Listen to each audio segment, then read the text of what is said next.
Well, hey, church friends. Hello, and welcome to The Well. My name is David Au. I am the Vonside pastor here, and especially if this is your very first time, I just want to welcome you to this space, this time. This is our online service, and every single week we prepare something for you and people who are like-minded. We are thinking about how to follow Jesus or have questions about faith. So if you are someone like that, this is really a space that is just right for you. And so welcome. And we're in a series called How Do I Grow? And sometimes when we look at growth, it is hard to pin down how do we really grow? How do we mature? And this is a very interesting topic that we are studying during this series. And Pastor VJ is the teacher of this series, and he'll be teaching us and sharing from the Bible about this subject. And the Bible uses the imagery of a tree to describe the spiritual life. And it is an incredible metaphor because the growth of a tree is actually quite slow. And when I look at my own spiritual journey, it has been slow, but it does grow. And during this series, every single week, we will talk about one element of what we call a faith catalyst.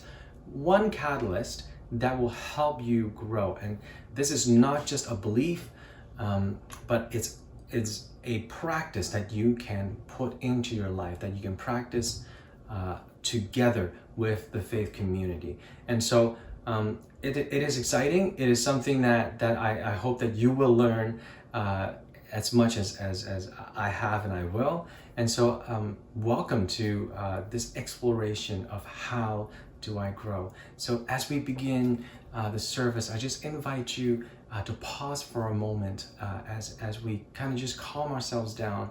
And this is also a practice as well, a spiritual practice that we do as we come into this space and try to be in the presence of God as we pause for this moment, that we understand that before God, that there's nothing to strive for, because all that we need has already been given to you and me. So I would just invite you to just pause for a moment.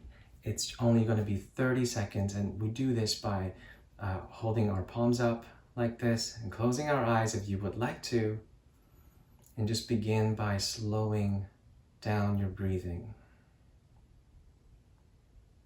And it is a form of prayer. It's a form of silent prayer.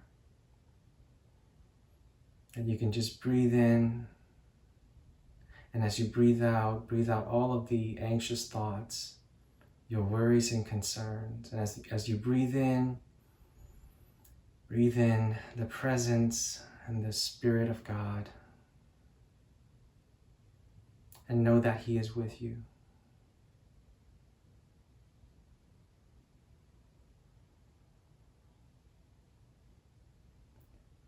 Breathe in slowly, breathe out.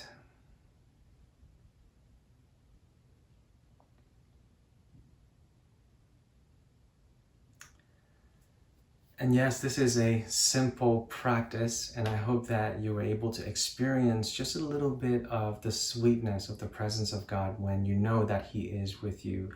So now we begin our worship together. And once again, welcome to The Well.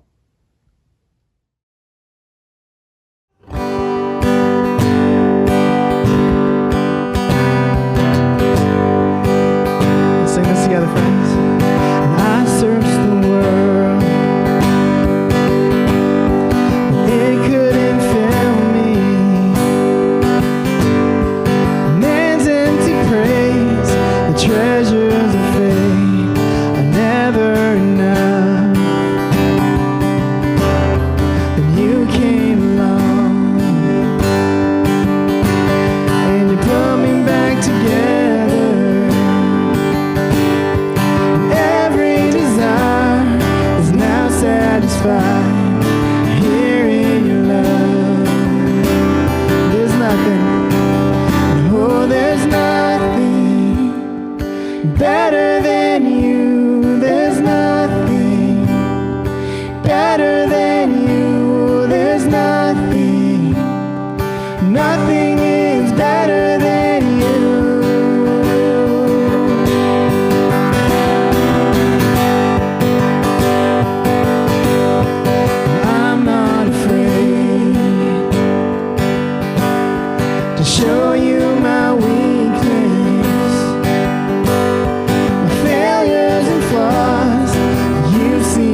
You turn shame into glory.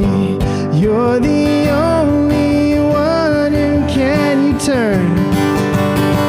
You turn mourning to dancing. You give beauty for ashes. You turn shame into glory. You're the only one who can. You turn graves, sing it out. You turn graves into gardens. You turn bones into armies. Yeah, you turn seas into highways. You're the only one who can. You're the only one who can.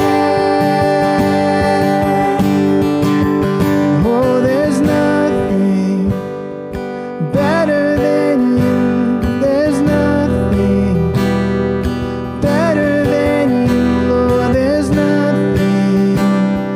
Nothing is better than you. The mountain or the valley, just tell me again.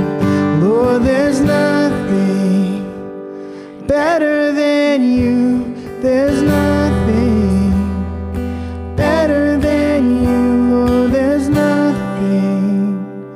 Nothing is better than you.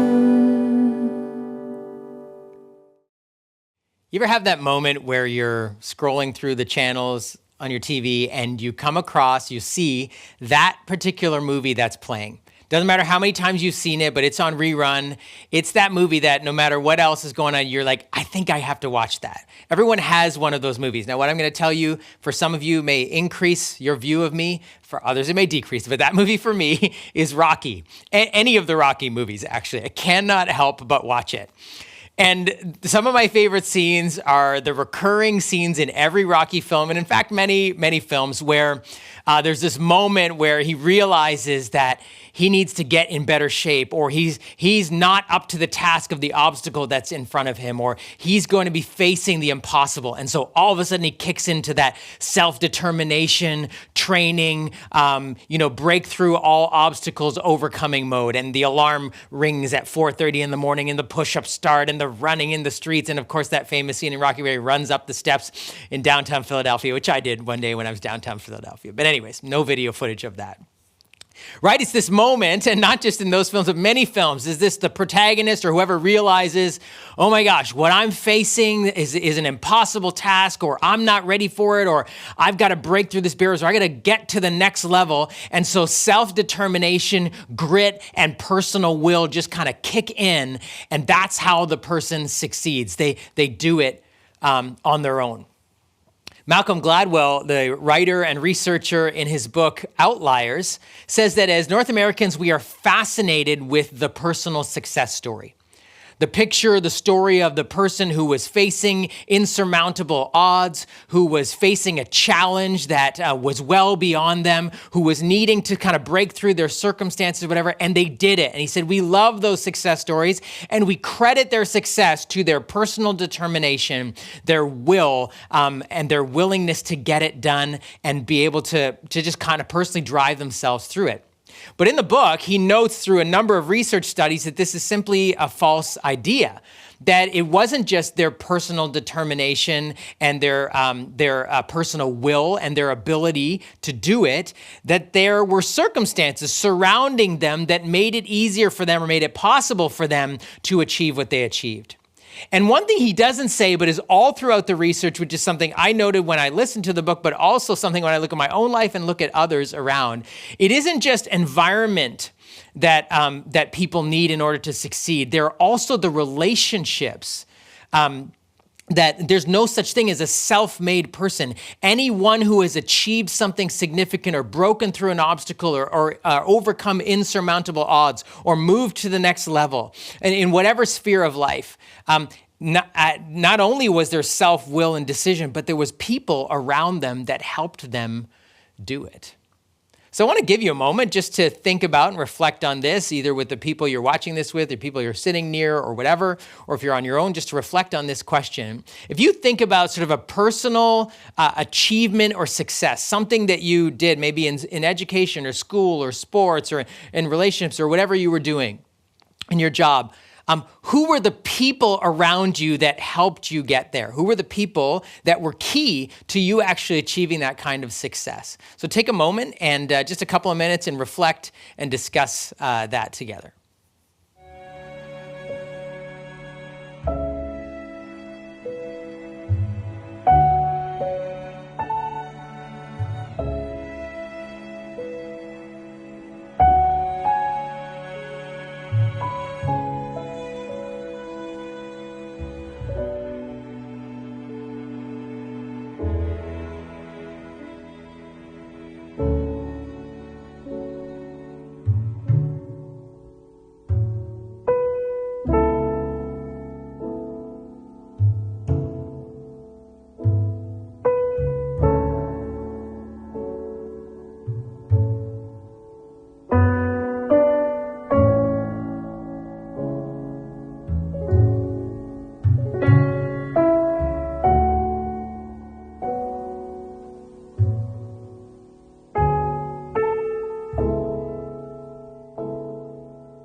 Chances are, as you talked about that, there were several people or maybe individuals that were a key part of your journey, which is to say, we are not self-made people. We do not achieve things or move forward in life on our own, which is actually really important to understand as we think about and wrestle with this question: how do I grow? How do I grow? That's the question that we're putting forward in this series that we're looking at. How do we grow in life? And then we realize we want to become more than who we are in many aspects of life. And we don't do that on our own. And we said specifically, how do I grow in faith? How do I grow in my faith journey? And if you joined us last week or you've heard me say this before, when we talk about our faith or our spirituality, it does not mean just one compartment of our life. In fact, the writers of the Bible and Jesus, the writers of the New Testament, the word spiritual was an all-encompassing word that included mind, body, spirit, relationships. So when we talk about how do we grow in all aspects of life with our faith, in a sense, at the center or the centerpiece of how growth even happens. And we realize that, we talked about this last week as well, our faith, and this is an important distinction, is personal, but it is not private. It's personal, but it's not private in the sense that, yes, it's personal. We read so many of the stories of Jesus and his biographies of his personal interactions with people. We can have a personal relationship with God through Jesus Christ. We can pray and talk to God personally. We don't need a priest or a pastor or a go-between. We can personally receive forgiveness of sins and grace and a purpose for our lives in a personal way. But it does not mean it's private. We actually need each other if we are going to grow, which is to say this: if you're going to grow, you can't go alone. Or you're not going to grow if you're going alone. You're not going to grow if you're going alone. I want to say this with me. You're not going to, what? Grow if you're going alone. It's not going to happen. We actually need each other for the journey.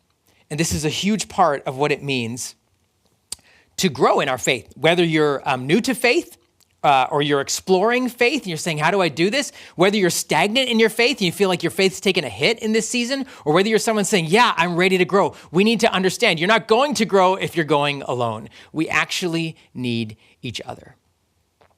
And over through this series, we are looking at our faith catalysts, the things that allow us or help us to actually grow in our faith.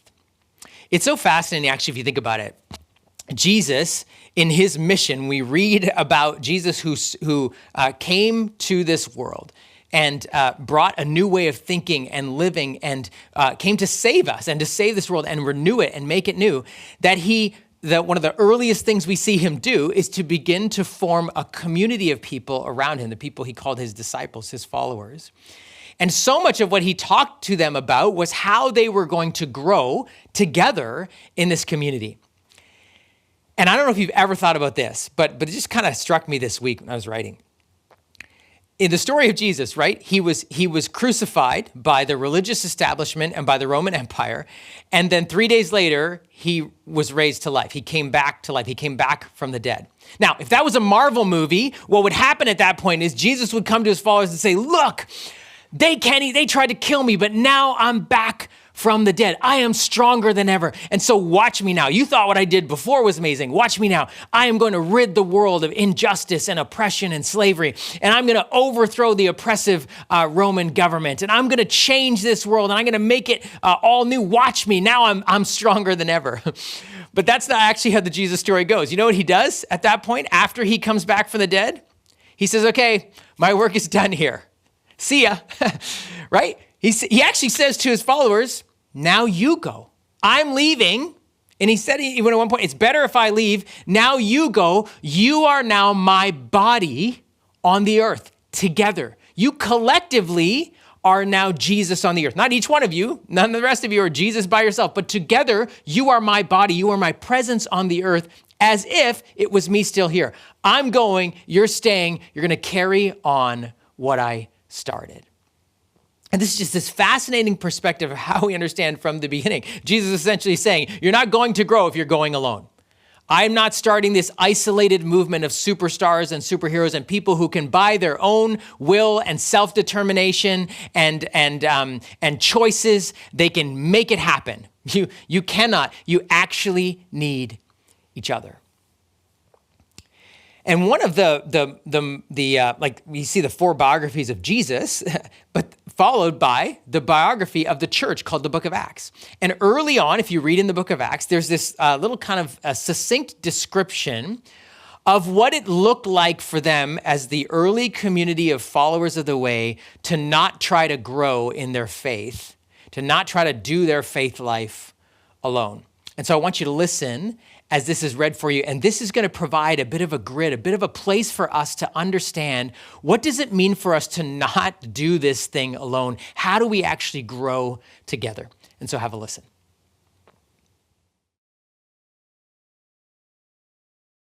They devoted themselves to the apostles' teaching and to fellowship, to the breaking of bread and to prayer. Everyone was filled with awe at the many wonders and signs performed by the apostles. All the believers were together and had everything in common. They sold property and possessions to give to anybody who had need. Every day they continued to meet together in the temple courts. They broke bread in their homes and ate together with glad and sincere hearts, praising God and enjoying the favor of all the people. And the Lord added to their number daily those who were being saved.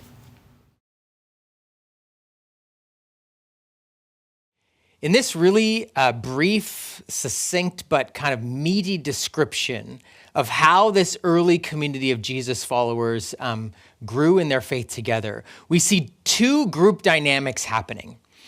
One is the temple courts, the other is their homes. And it says that they met regularly in the temple courts, which would have been a public place, large group gathering, kind of like what we talked about last week in terms of the Celebrate Weekly, the listening to teaching, worshiping together in the big, large group, everyone welcome, open doors. The public courts, the temple courts would have been a very public place. But then it says there were a number of things that happened, not only in the temple courts, but in their homes. that this was a key part of how they grew together, not just the large group, but also in their homes. And if I can say this, probably one of the best words to describe the interactions that they had in their homes that allowed them to grow together in their faith is this word hospitality. Now, I know even as I say it, the idea of hospitality, maybe food or a meal comes to mind. Maybe you're getting hungry right now. We even have what we call the hospitality industry, which would include like restaurants and McDonald's and things like that. But there's a broader word here when we think about hospitality in the context of growing in faith together. And there's several aspects in this text that actually unpack what does hospitality look like? What does it mean for us to grow together? If we're not going to go alone as we're trying to grow in our faith, what does this look like? And if you permit me to, I'm going to actually define the word hospitality kind of from the text by saying what it isn't, even as sometimes what we think it is, but what it isn't first. The first thing is hospitality is not entertaining. Hospitality is not entertaining. We live in a culture of House and Home magazine, of Food and Drink magazine. There are so many ways to learn how to make your home better, how to improve your home, make your kitchen better, make it look beautiful. All of the touches, the colors, the fabrics, the furniture, the new styles, open concept, whatever it is, get a home and renovate it, make it beautiful, whatever space, using small space, using large space, etc. There's so many things you can learn about making a house beautiful. Likewise, there's so many ways that we can learn how to make new foods. We are a culinary obsessed culture where we not only like to find new places to eat out, but certainly in the pandemic, people have learned to cook at home, and internationally inspired trends that you can find on Pinterest or wherever. And all that has done is sort of increased it, but is really, and that's not bad, but ultimately what that is at its heart is that's about entertaining. So if you're entertaining and people come over and they're wowed by your house or all of the touches or your interest, wow, like he's so amazing at design and how did he build that? And wow, she's such a great cook. She figured out all this stuff from she learns how to cook fruit from this culture or that culture, or man, he's great with, chefing up this and look at all the touches that she put. That is all about what we would call entertaining. But entertaining is not hospitality because the difference is where the focus is. The focus of entertaining is the host, right? We do all of the things, and we all do this a little bit maybe, or maybe the reason we don't do it is because we don't want that focus on us. It's about the person, the host. Oh, wow, you're so good at this. Oh, wow, you're an amazing designer. Oh, wow, your house looks so great. Oh, wow, you're such a great cook. The focus is on the person when you're entertaining. But hospitality, the focus is on relationships. The focus is actually on the guest, on the people coming into the space, that somehow they would be able to receive a gift from the space, from the environment, from the food. Not only would their bodies be fed, but their whole selves would be nourished and strengthened and encouraged by being in the space of hospitality. And friends, this is something we have to get over in our culture if we are going to actually experience growth together through the lens of hospitality and not entertaining. Some of us don't have people over to our homes because we think, well, it's not clean enough, or it's not big enough, or I have an apartment, or I have this too small of a house, or I don't have a good backyard, or I don't, and I don't know how to cook. And all of that just keeps us from actually experiencing the gift of growing together, of true hospitality, of the focus on relationships, not on the house and not on the food. And so we have to actually get over ourselves and say, this isn't about entertaining people. This is about being hospitable. This is about saying, I want people to have people in my home. I want to share what I have. This is not about entertainment. And it's interesting, right? Because we know this in the dynamics that would have taken place in the early church. You would have had people with kind of big homes, and it wasn't like they were all from the same background and hanging out in the same social class and all of that stuff. They would have had very different kind of things. So some people would have felt quite comfortable with the homes they were in. Others maybe didn't have homes, or they didn't feel like they could have someone into their space because the normal things that would have separated community of socioeconomic background and ethnic background and food types and all of that would have been present. This was not a group that shared all that stuff from the same background, from the same ways of doing things. They were all new, they were all different, but they learned how to say, this isn't about our house or our food. It's about the relationships. And what does it mean to pursue hospitality in that kind of sense? Saying this isn't about entertainment. This is about how we can encourage and nourish each other truly through food. I mean, some of it was people who didn't know where their next meal was coming from, and others who had more than enough to eat were able to share that in a hospitable way, not to say, come and look how good my house is or how great of a cook I am. You see here in the text, hospitality is not about entertainment. Secondly, it's not about amusement. It's interesting, right? It says here that they when they met together, they praised God together. Now, that possibly means that they were singing songs and all that kind of stuff. But it's more than that. At the core of this idea of not amusement, but what was at the center of their conversation was not sports and was not what was going on at their work and not, where they were going on their next vacation or not sharing memes or whatever. God was at the center of their conversation. Right? This is the second component to hospitality. When we get together with people that we're trying to grow in our faith, we actually talk about our faith. We actually talk about God together. We have a conversation that doesn't just amuse us and pass the time because we're talking about sports or we're watching a movie together, whatever. None of that is bad, but none of it by itself is going to help you grow in your faith. We actually need to have a community, hospitable community puts God at the center and says, hey, how can I pray for you? What's going on in your life? How can I encourage you? Or when you talk about your job or when you talk about school, when you talk about your friends, then it actually leads to being able to say, well, what might God have to say for that? Or how can we pray for each other? Even when we think about sometimes it's so common, whether in a group or a church or whatever, to say, hey, how was your week? And suddenly we start talking about our lives, but in a way that has nothing to do with God or anything that we heard kind of that day or that morning.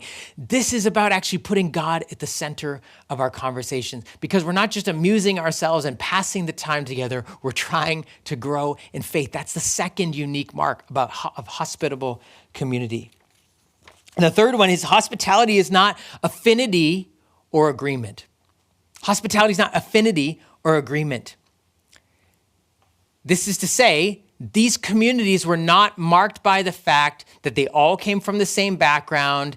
They had a lot in common in terms of, just they got along, same sense of humor, and we kind of understand each other, similar stories and all that kind of stuff. That was not what marked this community. Now you would say, well, VJ, my translation, the one we read, says they had everything in common. But we know from that word in common, what it doesn't mean is, oh yeah, they were all from the same kind of family background or socioeconomic background. In fact, we know many of them would have been disenfranchised from their family. Many of them would have lost their jobs. Many of them would have been kicked out of their kind of socioeconomic or ethnic background circle because they had become followers of Jesus. They came together as a community without those things in common. So you would have had people coming who were wealthy landowners and people coming who had no home at all. You would have had people coming who worked in professions that were considered very honorable and others who came who were considered not very honorable. You would have had people who were actually slaves in people's homes and the homes they worked for, they were in the same church. And those communities never mixed together. You would have had people from different ethnic backgrounds, different religious backgrounds. What they had in common was not their background or their story. What they had in common was Jesus. And then, do you know what that word means when it says they had everything in common? Are you ready for this? It literally means that though they had nothing in common from a background standpoint, they shared everything they had. This whole dynamic of it says how some had homes and they sold them. It was actually that they were willing to rearrange their living conditions so that people who didn't have homes could find places. They used whatever they had to actually share with one another so that food was shared, space was shared, life was shared. All of this was reoriented. That's what they had in common. Not because they had a natural affinity together, not because they sort of all just got along and they all understood each other and they'd known each other and they were relatives. And of course, I'm going to help you because you helped me and we've known each other and we're all kind of the same. We come from the same social class. We all hang out together. No, that's not what marked the hospitality of the first century church. And friends, you can think about this today. Like, in what circle, in what community would people who had no home at all and people who own mansions hang out together?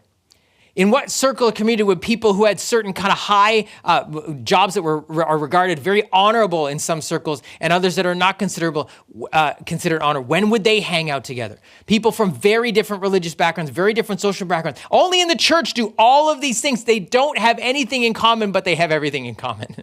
They share their life together. One commentator noted, he said, like, this is what it became visible, the kind of community that you are when you worship a God of love and grace and justice. That's what kind of community you become. This is what marked the hospitality of the first century church. Not defined by entertainment where the focus is on the host, but it's actually on relationships. Not defined by amusement where we just kind of get together and pass time and talk about whatever, but actually God in the center of our conversation, helping us grow. And not defined by affinity or agreement because we just have everything in common, but defined by the fact that we have Jesus in common and therefore we share everything we have. This is the kind of community it was. You're not going to grow if you're going alone. If you and I are going to grow, we're going to need to press into this kind of community and hospitality together. And here's the other thing that maybe is obvious, but I just want to say it. So much of what's described in this and what it means to be a hospitable community together, to grow together, cannot happen on a Sunday morning for an hour a week. Like if the sum total of your church experience or my church experience is 1 hour on Sunday, that doesn't really allow most of this to happen. On our weekly Sunday gatherings, we have teaching, we have prayer for each other, we worship, and all of those things are really important. But all of this stuff in terms of what hospitable community looks like has to happen in homes, in groups. This is why the faith catalyst we're talking about this week, that is, we say, and by faith catalyst, we mean something that you can do that allows God to help you grow in your life. This faith catalyst is called Group Together. Group together. We know, large group stuff is good, but we need smaller groups. We need to be in each other's homes. We need to be in each other's lives. We need to be not just in rows, but in circles. And we do this in our youth group. Many of you who come, our junior high, grade 6, 7, 8, our senior high, 9 to 12, meet in large group, yes, but they also meet in small groups. Some of us host tribe nights where they meet in smaller groups of 8 or 9 or 10, hanging out together, having fun, sharing food, sharing life, God in the center, encouraging each other. That's what our youth groups are built around that. Our kids' classes, we have large groups and small groups for our kids so they can actually get to know some of their leaders, get to know some of the kids in a smaller arena and start to feel known and start to have an ability to say, this is my community, this is my small group that I can grow with. We have our home groups, which are starting again already this fall, that meet in each other's homes. And even when we couldn't, we were meeting online or we were meeting outside, and we're trying to figure out how to do that again this fall so that we can grow together. We have divorce care, a group of people going through similar experience who can support one another, encourage one another, have conversation with God at the center. We have Alpha, which is for those who are exploring faith and saying, don't explore it alone. You're not going to grow if you're going alone. So come together in this group of people who are maybe asking similar questions and people that can help you on your journey. I want you to listen to a story from one couple who joined our church right before the pandemic hit and jumped into a home group, and how that played a role in helping them grow in their faith in this season. Hey, so thank you both for having this conversation with me. Your family, you and your daughter, Maddie, started coming to the well when? So we started coming February of last year. We came for a few of the services, and then lo and behold, COVID hit Canada. And so we were really appreciative to have a place to go to when in-service was no longer, and we could go online and watch. Yeah, so like a couple weeks basically before COVID, and you're just new to this church. So you did something that most people normally wouldn't do, which is join a home group. And join a home group with a group of people you've never known online. What made you decide to do that? One of our greatest criteria for joining a church would be the fact that there was a home group and a home group community. In my Christian walk, it was so important that we connected at the grassroots level, at the home level. And the leadership at the well that we had met with in the couple of weeks that we were there, that was a high priority, so that really attracted us. So if I can ask it this way, what gifts, that's a step of faith, right? And especially, I don't know how some people felt, but like you're online, like there you are face to face with a bunch of strangers. What gifts did God have for you kind of through that experience? So yeah, we hadn't really met people and connected with anyone at the Well yet. But I was looking back at emails, and we connected in mid-April. Right away, we got placed in your home group. And so it was pretty quick. We were very isolated from friends and family at that point last year. And so I think one of the greatest gifts was just connectivity, just getting to know some people, albeit strangers. But right away we were praying together and sharing and just leaning into one another. And then when we were able, when it was safe, we were able to meet face to face, which is a whole other level of connectivity. And we said, why don't we host it here? I just felt like God's really pushing us to like, here's a church, here's a group, you're going to be okay. I'm going to take care of you. Yeah. And we just thought, well, look, why don't we just open this up and enjoy this background that we have? And so we were able to get together and continue to pray and support one another, and sometimes around the fire pit in the back to stay warm. Yeah, like into December, right? Yeah, into we December. were able to ride out the outside gathering. We were really lucky, and thank goodness for fire and warm beverages. So that was really great. Just being able to provide a place and have everyone here and just continue meeting, because it was better face to face. Yeah, we definitely felt that, like, we survived the online, got to be in person again. We talk about group together as a faith catalyst, not this thing we do just because, well, it seems like the right thing to do, but it actually puts us in the path for our faith to grow more than if we didn't. So if you were to think, oh, how is my faith growing? How's our faith grown in this season? What would you say? The Sunday, the YouTube and in person, it's a two-dimensional relationship with the speaker and the audience.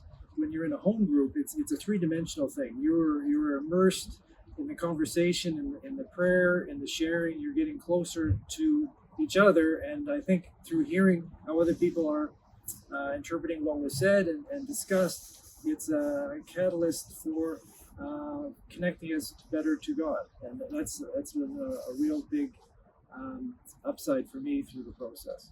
Yeah, it's amazing how you get in with a group of people who are on the same journey but aren't the same person as you, and the richness of the conversation. Man, it's so interesting. So we're jumping back in, like the rest of our group's going to join us in a few minutes for our party night to have a meal together. What are you looking forward to in this season? For me, we've made new friends. We're reconnecting with those friends that we all have a commonality in our love of Jesus and wanting to be more like him and to seek his direction. And just that shared experience is what I'm looking forward to in this season. In the beginning, we were all complete strangers, and now, sometime later, we've stayed connected over the summer, which we really enjoyed, and we really leaned into each other. We've been through a pandemic and through losses and through victories together, so we're really close-knit now. And so I'm just looking forward to getting together as a group and continue on our faith journey, but also welcoming in new people. Yeah. Well, thank you. I just want to commend you for being willing to jump in early on and take a risk. And obviously it was a risk that God had things for you in it, but also had things for us in the rest of the group. And so, I'm just hoping and praying that God's actually telling you, hey, keep taking risks, keep leaning in. So thanks so much for having this conversation. Thank you. We group together so that we can experience hospitality together, a kind that feeds our bodies and our minds and our souls and allows us to grow in our faith. And we experience this in groups. Here's kind of a stick figure picture of what that looks like in our church. And essentially what we say is, hey, if you're going to grow, you can see that group of people in the middle. You need people who are kind of with you right in the stage of life that you're in, or the faith questions you have, or you're wrestling, people that you can relate to in your situation who may not be from the same background or social class or ethnic background, but you feel a connection you're growing with, and you're saying, yeah, we're kind of in this together. At the same time, you'll see there's a couple people, you need people who are a little bit ahead of you in the journey, who you can lean on, who you can go to for wisdom, who are supporting you, who are praying for you, who are encouraging you to come along, and they're setting the pace for you. But likewise, there are people coming along behind you. Maybe they're immediate family members, maybe they're friends, or just other people in your group who they're new to faith, or they're figuring it out, or you may be strong in an area where they're struggling and they need someone they can lean on. You need people that you can be giving to and serving to as well. And so this is what we describe, like some with you, right where you are, some a little bit further ahead calling you along, and some coming behind you that you are calling along and encouraging. This is the dynamic of relationships and groups. And all of these are present in the groups we're in your youth groups, in your kids' small groups, in our home groups, in Alpha. There's some people who are with us. We can find, we just connect. We're at the same point, and that there's a mutual encouragement. There's people within our groups who we look at and say, oh, they're setting the pace. Oh, I want to be a little bit more like that. Like, I want to follow them. I need encouragement from them. I might call them for prayer or whatever. And then there's people in the group that I'm meant to influence and serve and help and encourage and call forward, that they can lean on me too. All of these dynamics are kind of present in our groups. This is what it means, friends, to actually realize if we're going to grow, we can't go alone. And we're meant to be caring for and serving and helping each other. And before we kind of talk about and kind of land this plane today on what does it mean for us to respond to this, we're going to sing a song that is actually, it's kind of a unique song. We've learned it in the last couple of years, but it's a song actually that the church is meant to sing to each other. So I'm not going to ask you to turn and face each other and all of that kind of stuff, but it is the mentality I want you to bring to mind as you're singing these words. It's called The Blessing. It's a song sung to each other to say, I want the Lord's blessing on your life. I want good for you. I want this where I want you to grow. And so I want you to keep and put in mind the people in your group, in your youth group, in your home group, or wherever that you're with in this, and be kind of singing God's blessing over them even as you sing this today.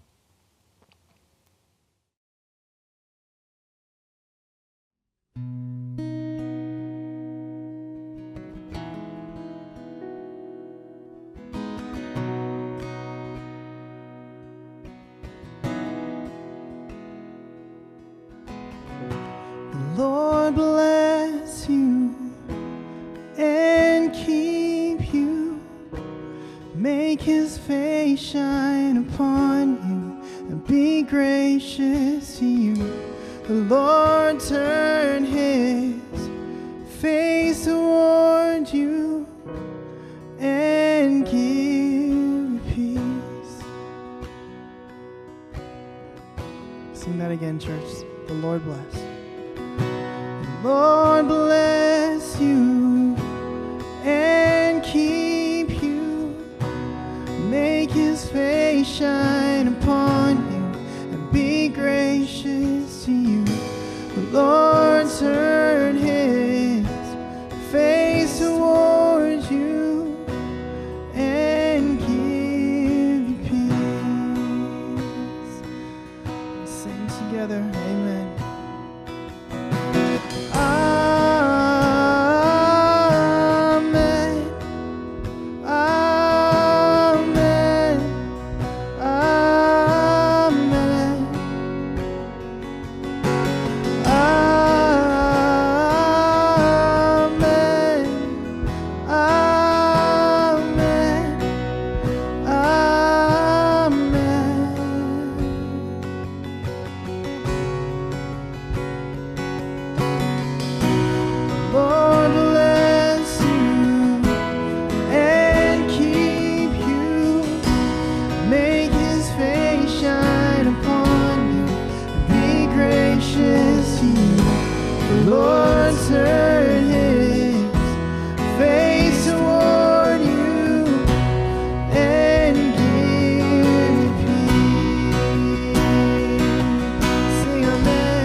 May his favor be upon you and 1,000 generations, and your family, and your children, and their children, and their children. May his favor be upon you and 1,000 generations, and your family, and your children, and their children, and their children.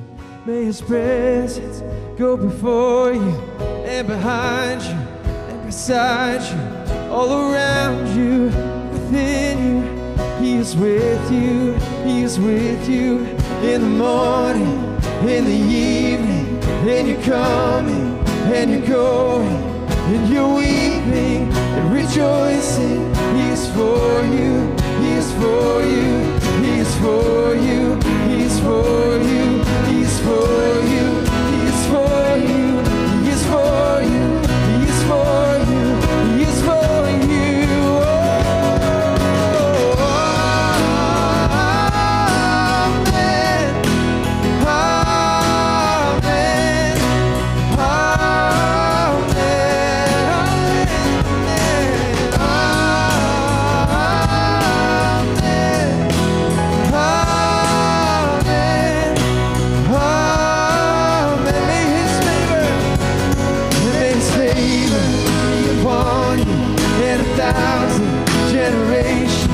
And your family, and your children, and the children, and the children. May his presence go before you, and behind you, and beside you, all around you, and within you. He is with you, he is with you in the morning, in the evening, and you're coming, and you're going, and you're weeping and rejoicing. He is for you, he is for you. The Lord bless you and keep you, make his face shine upon you, and be gracious to you. The Lord turn his face toward you and give you peace.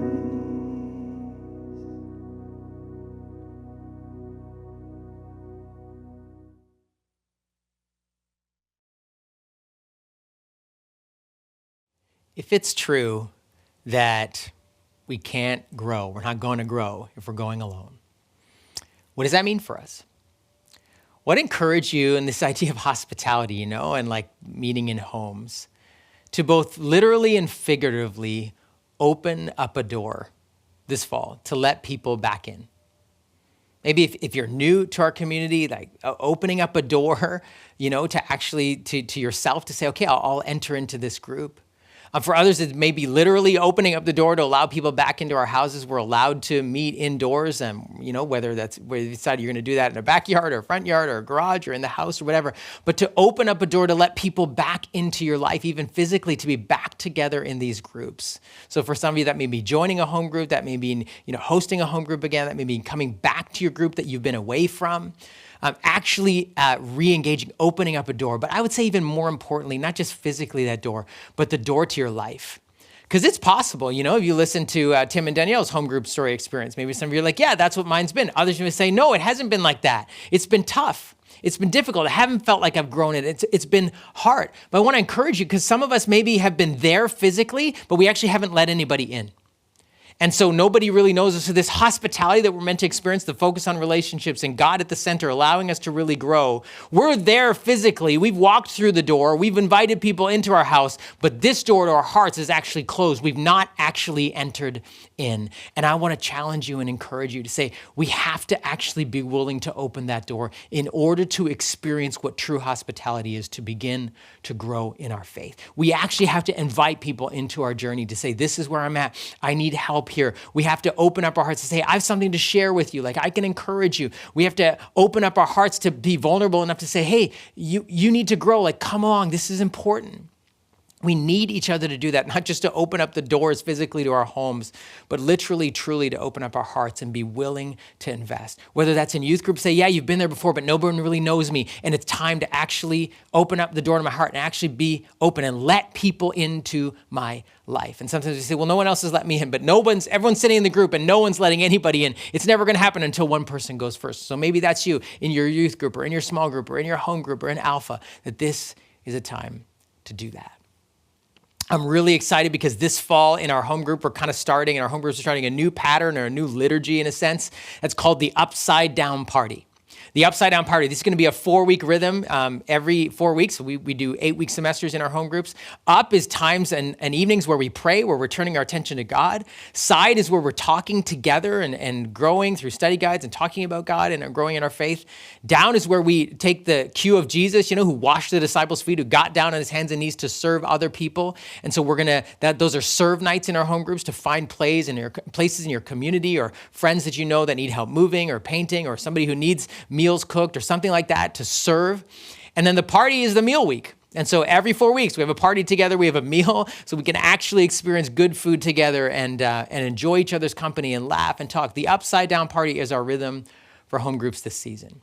And so whatever it is, wherever you happen to be in your life stage, whether that's youth group or Alpha or home groups, I want to encourage you to take that step and engage and allow yourself to grow with others together. I was recently rereading The Hobbit to my youngest son again. I think it's the second time we've gone through it. And early on in the book, there's this crisis where this little character, Bilbo, who loves his home the way it is. It's quite quiet. It's quite clean. He has everything the way he wants it to be. And he likes living on his own. And his life is very comfortable and safe, and he likes it that way. And early on in the book, there's this disturbance, and all of a sudden these dwarves and the wizard Gandalf start coming into his house, and they make a mess of everything. They're eating all his food. It's going crazy. And he's having all this crisis inside him because he's like, no, this is a disturbance. This is not how I want it to be. And yet, in the conversation around the meal, they start talking about this adventure that he is supposed to be a part of. And in him right away, he has two opposite reactions. One is something in him sparks to say, an adventure? I think I'd like to be part of that. I think I need that in my life. And the other part of it is, no, that's going to wreck everything. That's going to change everything. I like my life the way it is. And it's this crisis in a sense of community, of going on this adventure together. And eventually he says yes. And it changes his life. And he writes a book about it later and would never wish it would have been anything else than what it was because he said yes. And so I want to invite you, even though you might be feeling some of that, like, oh no, this is going to disturb my life. This is going to disturb my home. This is going to be hard to open up my heart. I could just stay where I am and do nothing, and life could be the same. But you and I both know we were made to grow. And there's something in you, that spark that says, yes, I think I need that. And I want to encourage you to follow that.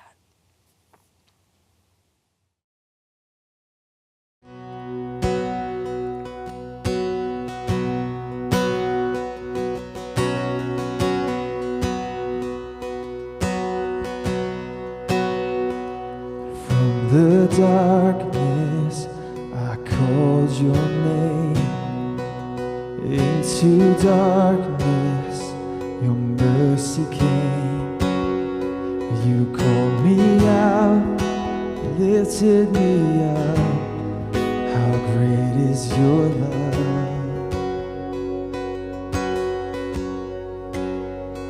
You bore my weakness, you took my shame, buried my burden in fields of grace. You called me out, lifted me up.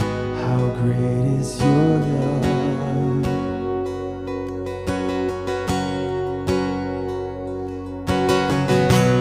From the heights of heaven, you stepped down to earth. Innocent perfection, give your life for us, and we are amazed. Yes, we are in awe, for we have been changed by the power of the cross. How great, how great, how great is your love?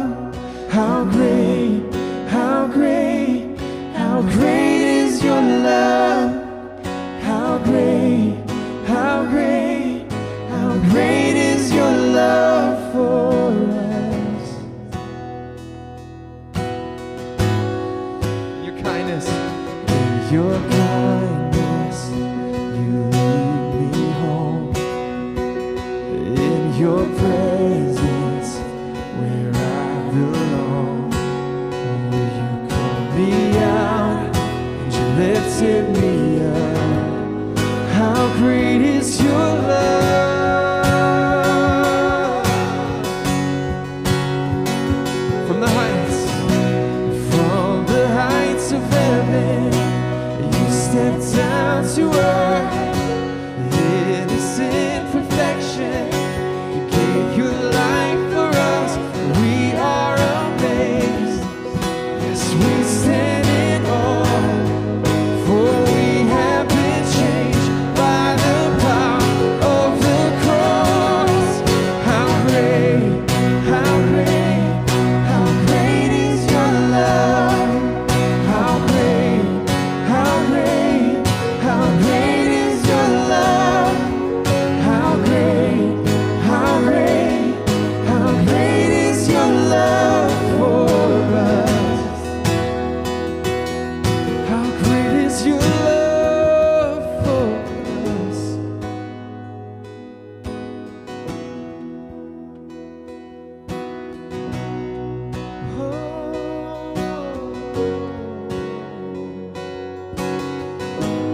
There's never been, there will never be a God like you, a love so true. There's never been, there will never be a God like you, a love so true. See, no, there's never been, there will never be a God like you, a love so true. There's never been, there will never be a God like you, a love so true. Yeah. How great, how great, how great is your love. How great, how great, how great is your love. How great, how great, how great is your love for us.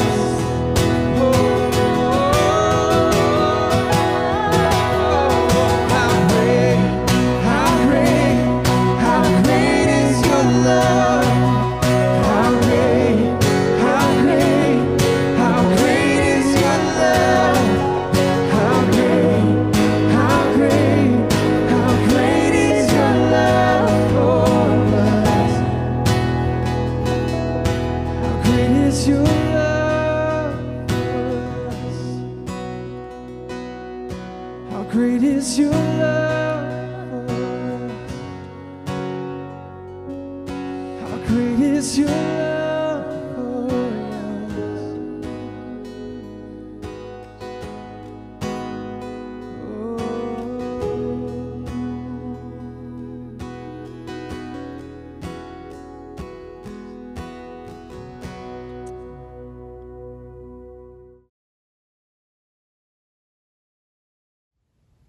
Hey, so as we wrap up, there are a few things that I would like you to know and what's happening at the well.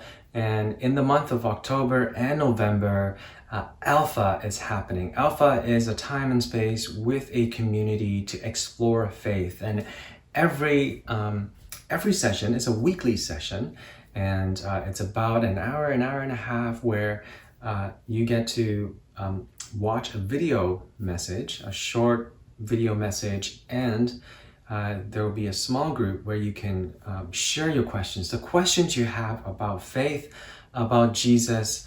And very often I've heard is, yes, sometimes people would find answers to the questions that they have, but mostly it is really about exploring this with a group of people who are also journeying as well. Because we understand that the faith journey really offers up a lot more questions about life and about what it means to live a life that is fulfilling, joyful, and we believe that it is in a way of following Jesus. So I just want to invite you to go to thewell.ca/alpha if you would like to sign up for Alpha, and you can do that, and or even just invite a friend as well to actually go with you to do that. That will make it so much more enjoyable as well.